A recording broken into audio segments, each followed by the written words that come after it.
Hey, I'm Steve Krentz, and welcome to our tip of the month here for July. It's Jazz Month here at Learn and Master Guitar, so I thought I would teach you a little bit of one of my favorite jazz chord melody licks. This kind of goes over a 2 minor 5 progression in the key of C. So this is over a D minor to a G 7th going to a C. So I start out with this D minor form. Regular old, everybody knows this 5th string bar form, D minor.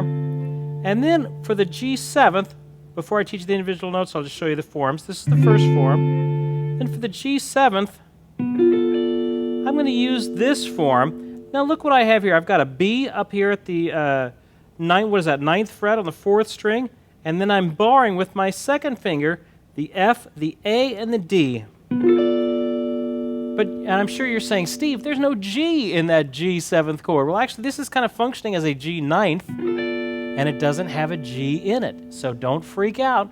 You can have chords that include all the other notes, but not the actual root note in them, and it works in jazz because the bass player is playing those root notes. So if I can get by with doing something like... your ear kind of hears that G already down there. So if I add the notes, the melody notes to it, here's the lick in its entirety.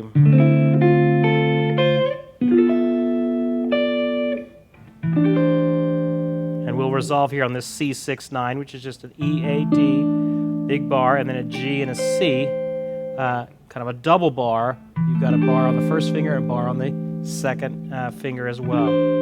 So if I add all those notes to it, I have the D minor 7th, but I'm going to start with my second finger off, so I get that E there.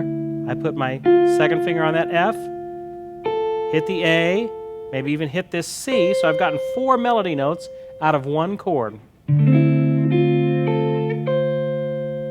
You try that. And then I'm going to slip up. I had my G 9th here, but I'm actually going to have my melody note as this E, which makes it a G 13th. So I got a B, F, an A, and then this high E. First finger on the B, bar on the second finger, the F and the A, and then the pinky on the C. And then I take that pinky off, so it resolves back down to the second finger. So what do I have so far?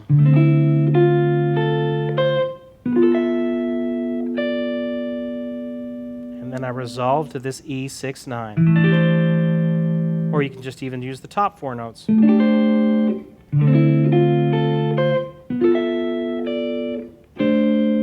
Very common progression you'll hear in jazz all the time. Works so for a D minor over a G.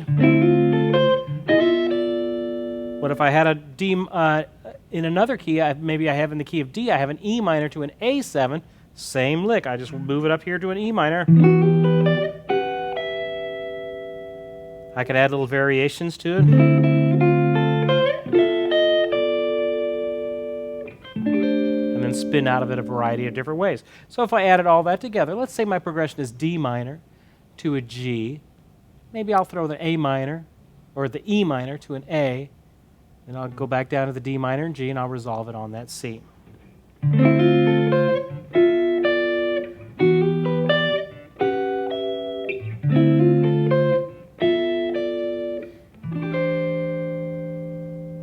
And there you go. A great sounding little jazz chord melody line that works over a 2-5, which in jazz you're going to hear 2 5s all the time.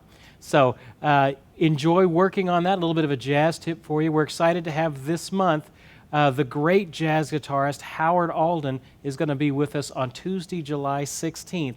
So for our live lesson. So make plans to join us for that. Have fun working on these licks, and I'll see you next time.